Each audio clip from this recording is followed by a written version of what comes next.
Please welcome back the fabulous, amazing former chief of staff, former Chicago mayor, former all these things, and current ABC News contributor, Rahm Emanuel. Good morning, Rahm Emanuel.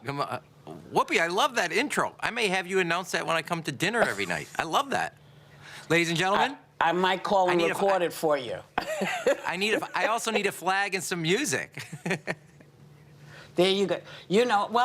Good people, you always want to announce them. And you famously said during the 2008 financial crisis that we should never allow a good crisis to go to waste. And you know who says he met the moment and prevailed. Now, I'm going to leave it to you because he accused you all of wiping out everything in the cupboards. The cupboards were bare. He was, just coming through. It was terrible. So what do you think of his assessment? The man that should not be mentioned by name, that person? So, look, here's the thing. Yeah. He won't mention, let me say this. I said, never allow a good crisis to go to waste. It's the opportunity to do the big things you never thought possible. He is wasting this moment in dramatic fashion. Everything that's happened basically is to cover up the first 8 weeks, which should have been fast and furious, became slow and sloppy. And that 8 weeks has cost America not only lives, but the capacity to have contained this early on. And what he's trying to do, and I really do wish, spend less time trying to blame people and more time trying to pull the country together and focus on solving both the healthcare crisis and the economic crisis. He has 2 crises he could pick from. President Obama had 5.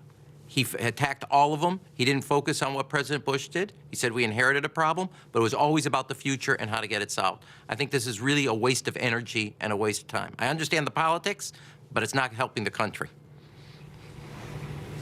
You know, Rahm, this idea that he can change in any way is ridiculous, but that's not my question. I mean, he is what he is. So your old boss and our wonderful President Obama. What? Yeah, I said the ability to state the obvious. He is what he is. That's a true insight. He is what he is. There's no way to get around that. There's no changing this guy. I know. No. So let's talk about what Obama, what Obama said last week. He called Trump's handling of the coronavirus an absolute chaotic disaster, which was in a private call that recently leaked to the media. Mitch McConnell was particularly incensed. I'm incensed, said Mitch McConnell. Yeah. And he called it classless. He's classless. Oh, yeah. So Obama, he said Obama should have kept his mouth shut. First of all, Trump never keeps his mouth shut when it comes to Obama. He talks about him on a regular basis. You know, if I didn't know better, I think he was actually in love with him. But were you surprised to hear Obama speak out like that? Or is it just about time that he opens his mouth? No, look, I think the president has been incredibly restrained over 3.5 years. He's in a private call with staff. He said what he's said. But I want to be honest.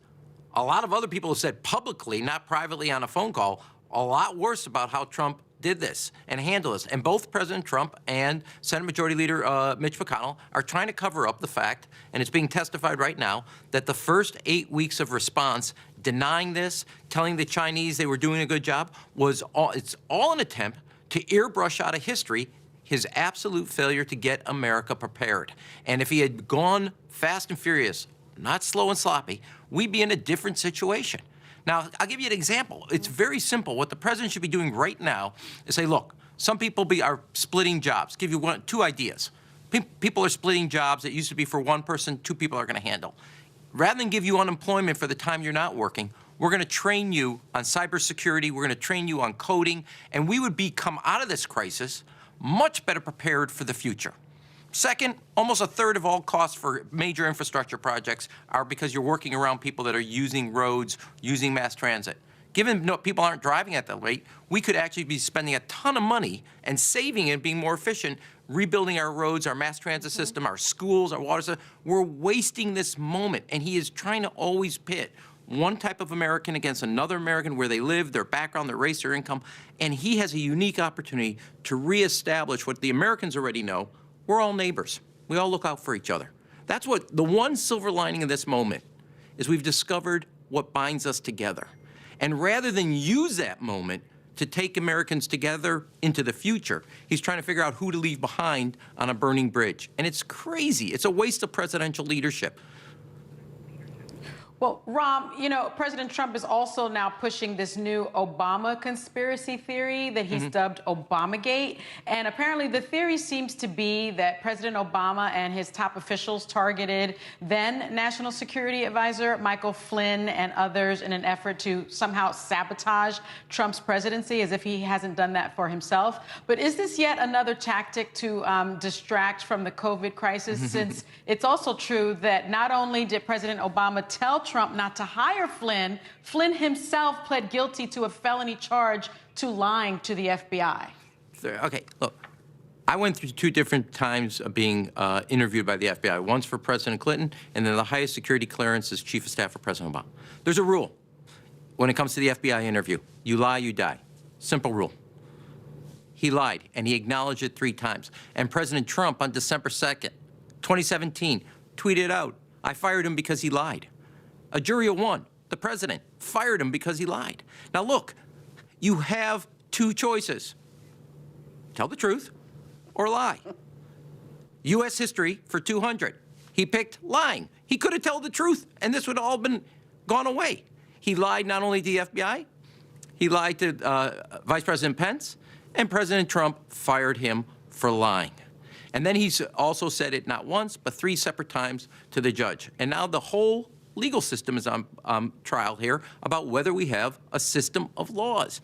And I just think that this is an attempt, again, to airbrush out of history, an airbrush that the fact is you had somebody who was lied about his contacts to the Russians. And Trump, whenever it comes to Russia, everything about him comes exposed. And it's being exposed. He gets really nervous when people understand his relationships with Russia, and also a sort of people around him who are in constant conversation with one of America's major adversaries around the globe, who are undermining America's leadership. Yeah. And not to forget, once again, you can't put the point on too strongly. You fired him because he lied. You said it, sir. You said it. You said he said it. Yes. December 2nd, 2017. I fired him because he lied. And you have a rule. And it's on video. Yeah. Yes. And remember, there was always another option, which is what your mother always said. Could have told the truth. As I tell the truth. And he chose not to.